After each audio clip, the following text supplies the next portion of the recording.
We'd also like to give a shout out to our friends at Blue Fox and 360 Degrees Communications for the event promotion and making this stream available to you all. So let's go ahead and get started with the Q&A.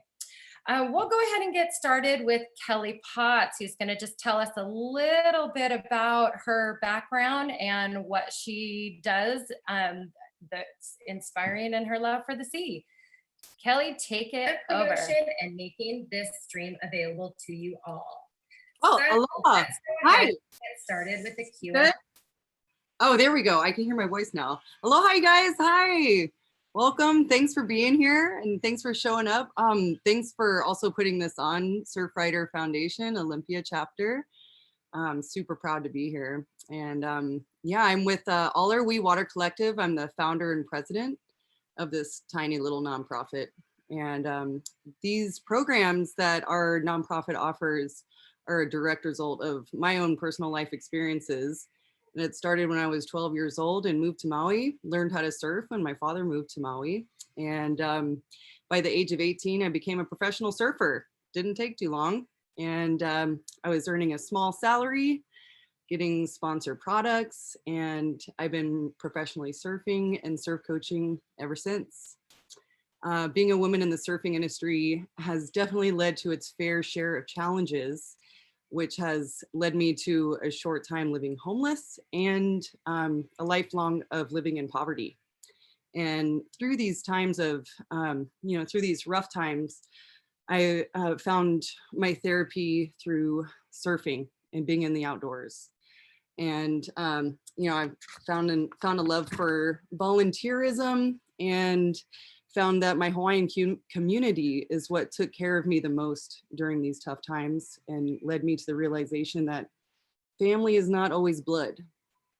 And so I was inspired to go back to school, learned a lot about Hawaiian studies, and found my passion and love for Indigenous way of life. And so it was in 2010 that I started my free surfing clinics for Indigenous girls and women here on Maui.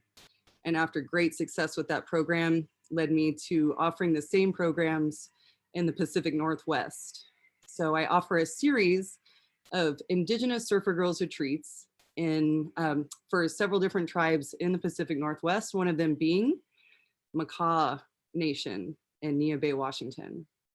The Siletz tribe, which is more known as the Confederated Tribe of Siletz Indians in Newport, Oregon, and the Taloa Dani Nation along the Smith River in Northern California with surrounding tribes Elk Valley Rancheria and Yurok tribes.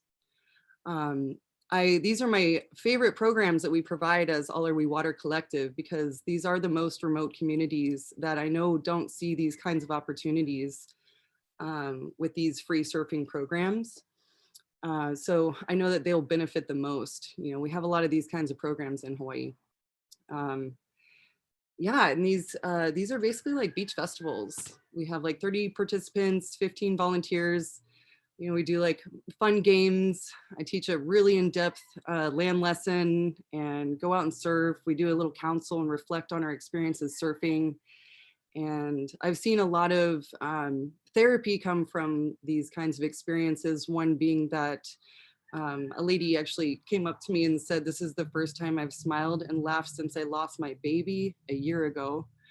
A lot of girls have found their freedom, their confidence, and their abilities through surfing and now have their own surfboards. Sorry for all the noise in my neighborhood.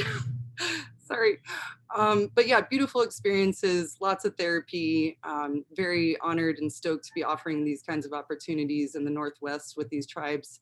And each year it just keeps getting better. So thank you so much for letting me share my story. And I'm just going to pass it off because I know we don't have a whole lot of time. Awesome. Well, thank you so much. And we'll come back with some questions to dig in a little deeper. And next, we'd like to hear a little bit from Susan Simmons. Welcome, Susan. Hi, Jill. Thank you for having me. I really appreciate you creating a space for my voice in this.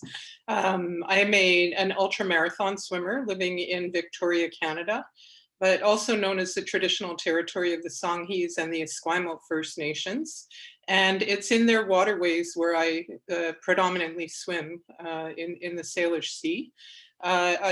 Being a traditional swimmer, I use no wetsuit. So yes, I will be swimming on Saturday in my skin and a bathing suit at some point during the day. And I'm hoping for snow, because that would just absolutely add to the experience for me.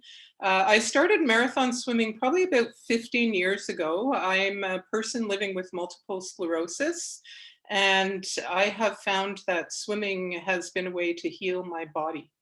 It helps me stay out of a wheelchair, and cold water swimming in particular has been really beneficial. So some of what's happened over the last several years is that I've really started working with others that have disabilities in the open water. And I work with a group called the Spirit Orcas. They're Special Olympians, and we swim all over the place together. We recently swam the peninsula of Vancouver Island, or just near Victoria. It was an 80-kilometer swim over 7 days. It was over a series of weeks, but it took them 7 days total to do that. It was pretty amazing. And the other place I love to swim is up in the Great Bear Rainforest. I'm a conservationist. And the Great Bear Rainforest is on the central coast of Canada near a place called Bella Bella. It's in Hultsik territory. And up there, I am lucky enough to be able to swim with humpbacks, and the occasional orca may go by. So just blessed to have these incredible experiences. As a woman, I think for myself, and I guess living in Canada, because we don't have as big a population here, I found at first my journey was one that I took alone. There weren't a lot of women that were doing open water swimming, and certainly not swimming in 8 and 9 degree water, but the communities are growing, so that's really great. And I'm always happy for anyone to contact me, reach out, and just to share some ideas and do some crazy stuff together. And my own feeling is that, you know, if you surround yourself with great people, you can do absolutely anything. So I will pass the baton. All right, thank you so much. And last but not least, Marina May, tell us a little bit about yourself and your connection to the sea. Awesome. All right. Well, thank you so much, Jill, for having me on here to share my story. I spend a little less time in the water as I do on the water, unlike my other cohorts here.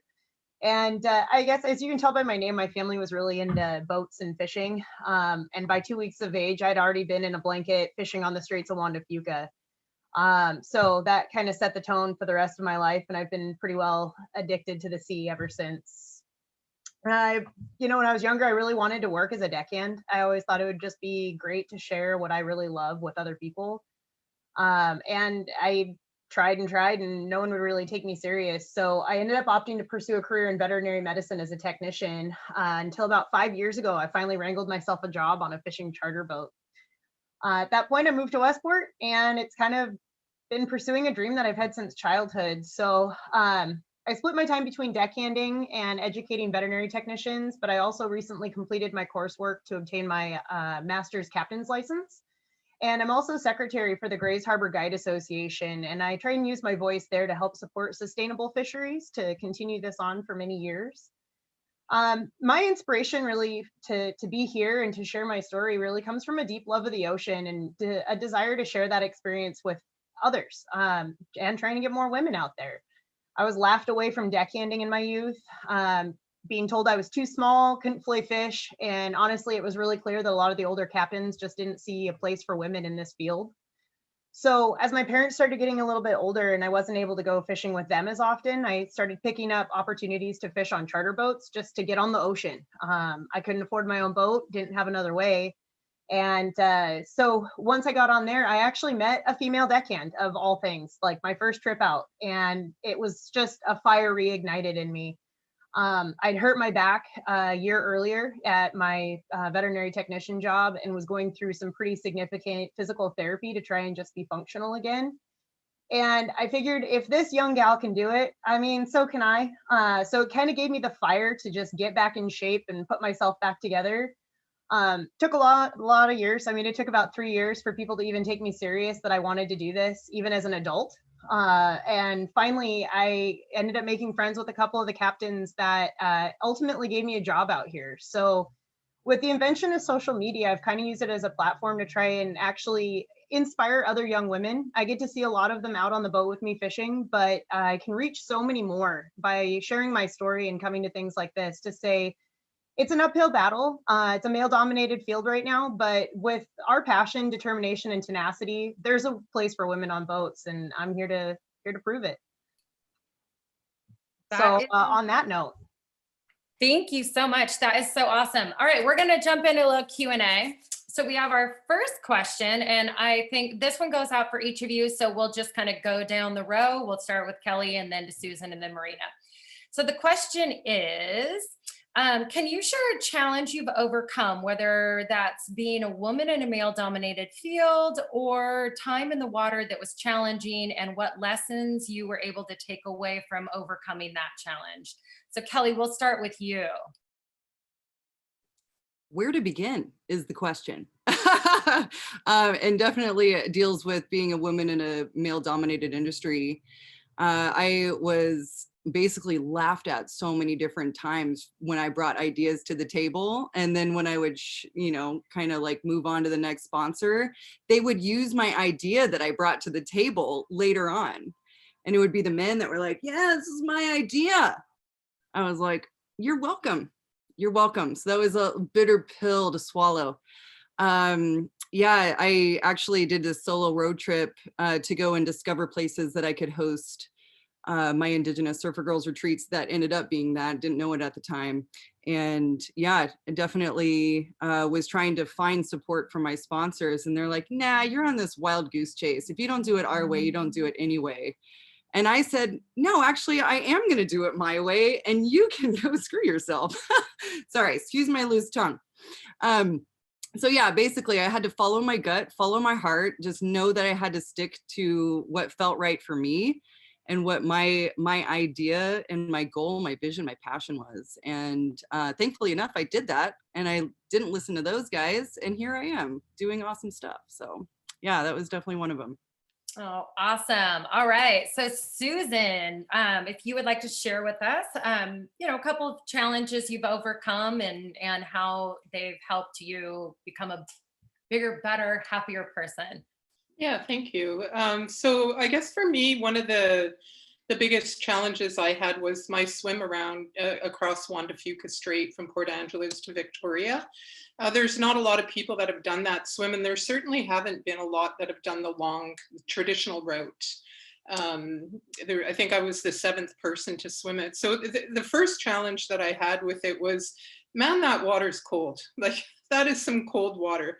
And I knew I had to train it and acclimate to it. And the very first day that I went into that water without a wetsuit, I left 2 seconds later. I ran in, I ran right back out, and I was crying all the way home. I thought, I cannot do this. But then I knew I really, really wanted to. So I just thought, okay, if I really want this, I know other people have done it, I can do it too. And I'm just going to stick to my plan, keep getting in there, and eventually I'll acclimate to the water. And I did. But the other challenge that I had around this, and my own feeling is that this is more about being a female, is there was another person who organizes these swims, and he refused to help me with mine. He did not want to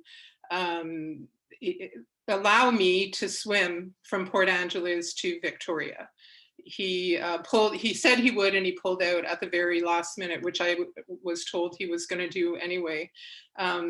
So this for me, it was very painful to go through that, because I always think, why don't we want to help people achieve their goals? Like, let's help everybody be great and do better things. But what it did for me was it really solidified that whole thing. Look, if you want something, do not let anybody stop you. This is your dream. This is what you want. You have other good people around you that will help you get there.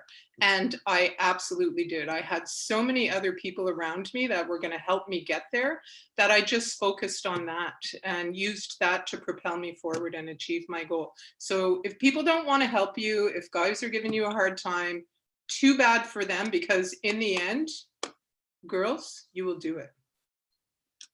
That's awesome. So Marina, next, you're next up. If you wanted to tell us about a challenge that you've overcome in either being a deckhand or just working in the industry. Yeah. I mean, I think Kelly kind of stated this, just being in a male dominated industry, being taken seriously whatsoever is hard enough.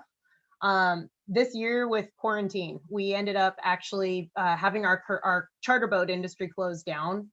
And I've been blessed with some really phenomenal skippers and other deckhands even that recognize that I was not just here to be a female deckhand. I was here to be a good deckhand. The female part was just cool, cool bonus. And so I've been lucky for that part. But on the commercial side of it, I had a personal connection with a commercial skipper. And despite having fired, I think it was 2 or 3 people that showed up drunk to work, I was the last in line. And I think the coolest thing was to be able to actually get on that boat and just put my mind to it. And again, this is kind of a personal thing to overcome because again, it's after a back injury, you're never perfect again. You're never as strong as you once were. And I just went out there and I proved him wrong. And at the end of that, to hear, you know, I should have given you a chance, it was kind of a redeeming feeling. And it's also one of those that I want to remind any female out there, now honestly any deckhand, but the female deckhands, I think we're naturally just put down more and we take it more personally when there's constructive criticism put on us, or we take it that maybe we are too small, maybe we aren't strong enough for this. And I got out there and I was able to keep up, and actually according to the other deckhands on the boat, I actually bypassed what the other deckhand who I replaced did. So you can do it. And yeah, don't let physicality stop you either. You know, Susan, you are an amazing example of that you can do this. And just because it's scary, it hurts, it's cold, my God, your fingers are cramped beyond recognition, just get out there and keep trying and keep working at it. We're stronger than we would ever imagine. So that's awesome. That leads me right into the next question for Susan. The question is, I want to know what Susan's training program is like and how she prepares to swim with no wetsuit. It's fun. It's a lot of fun. My distance swimming, I do a lot of pool swimming and ocean and lake. But for cold water in particular, I try to get in the ocean 2 to 3 times a week in the summer, if not more. And in the winter, I'm in there at least once. So right now the water is sitting at about 7 degrees Celsius. I'll go out tomorrow or Saturday for 20 to 30 minutes. And if I can, I'll bring it up to more. And I always try to warm with the water. So as the water starts getting warmer, the air gets warmer, the sun comes out, I'll spend more and more time in that cold water. I do want to say, like, a lot of people I know are interested in cold water swimming. There are risks you need to be aware of. I attempted a double cross of Juan de Fuca and I got hypothermic after 7 hours in 9-degree water. You know, that was not a pleasant experience. It scared my partner. He does not want me to do that again. So make sure you have somebody with you if you're going in the cold water, and be very aware of what's happening to your body. Think about, how does my body feel all the time? Like, I'll constantly think about it and be safe out there. Awesome. All right. Next question is for Marina. What kind of fish do you slay? Which is so awesome. And what's one of the scariest experiences you've had as a deckhand? Oh gosh. Well, as far as fish we catch, pretty much anything you can fish for on the Washington coast. The boat that I work on fishes for it. So lingcod, rockfish, halibut, salmon. About the only thing we don't go for is tuna on the boat I'm on, which is a bummer because it's a blast. And scariest experience, you know, we're pretty safe, to be honest. We have to be safe. We're taking paying clientele out, and so for us, we can't go in big scary weather and big scary waves. So really, the scariest time I've had on the water was actually on a private boat. When I was a little kid, we had a rogue wave come out of nowhere, and we were in a 24-foot boat, and we were probably more than 8 miles offshore, and kind of came out of nowhere. You heard the whole boat crack, and that's pretty disconcerting when you're a long ways from home and you're not really sure which way you're pointed. But thankfully, you know, my parents raised me learning how to navigate without electronics from a young age. So we tuckered ourselves around, and thankfully the boat was not in too worse for wear shape and got home safely. But those are the big fears out there. Of course, it's Mother Nature's nobody to mess with. Cool. Okay. We'll ask one more here and then we'll probably wrap it up. We're getting close to 8. So for each of you, oh, actually a couple more questions are coming in. If we're going to go over just a couple minutes, if that's okay with everybody. Question for everyone. How do you feel about the qualifier female before your occupation? Like female deckhand, female surfer. Why do we need that? And how do we get rid of it? So Kelly, let's go ahead and start with you. Woo, that's deep. That's a good one too. Yeah, we need to get rid of it, right? Like, I mean, first and foremost, we are what we do and what our passions are, and then then we're a female. Yeah, so I guess it just is a matter of us changing our habits, our language, and not making our gender the priority. I think that's what we've had to do. Like my mom's generation, you know, she had to fight her way to get to the top, and even against other women. And now I think we're starting to break down those barriers where we're not having to fight against each other to get to where we need to go. We're working with each other. And I don't know if that answers the question too much, but change our language, change our habit, and we are just what we are and what we do and what we love. So yeah, that's what I have to say about it. That's awesome. Susan, how do you feel about that? And what do you think we could do to get rid of that qualifying female before all these awesome things that we do? Yeah, that's a great question. And I would also say that about disabled, because I often refer to myself as a person with a disability. I just want to say I'm a different generation than you, Kelly, and my response is based, I think, on my experience over my life. I like to have that qualifier in front of my name at this point in time, because without it, I will not be seen. Using the word disabled and woman puts me in a light where people can see me, and it's part of how we're going to change things is by using those qualifiers. So it's like a rock in a hard place. There will come a time where we can stop using it, but I don't feel we're there yet based on the way that I've been treated as a female marathon swimmer, not by everyone, but by some people, but especially as a disabled person, like a person with a disability, because people said there's no way you can do that. And they would never even expect it of me. They would never even ask me, would you like to swim Juan de Fuca straight? Wouldn't even be on their list. So until we start asking everybody the same question, do you want to be a surfer? Do you want to be an ultramarathon swimmer? Do you want to be a deckhand on this super fishing boat? I feel that the qualifiers still need to be there, sadly. Marina, what are your thoughts? You know, I'm kind of sitting right in between Kelly and Susan as well. So I think that sometimes people, when it's a female deckhand, first off, they just expect less. I've personally experienced that where you have a female deckhand on board. But when you just say I have 2 excellent deckhands, it's a completely different mentality walking on the boat, because a lot of our clientele are a little bit older, often male, and those are generally the ones that judge more than anybody else. So I think that it's useful to maybe leave it out in certain cases, just because I am a good deckhand. I'm not a good female deckhand. First of all, there's not enough of us to compare. But I do think that at the other side of this, it's something I'm proud of to be a female deckhand, because it is showing that you can do it and that other females can do it. If there was no face or name with it, you wouldn't necessarily know what it takes to overcome some of those gender norms to get here. So there's a use for it and a place for it, but at the same time, I think we would all just prefer to be a good whatever we are, an excellent swimmer, an excellent surfer, an excellent deckhand, and the female comes later. for sure. That's awesome. Okay, quick question Nice. for Kelly. Can you talk about the biggest challenge to bringing your programs to the Indigenous community?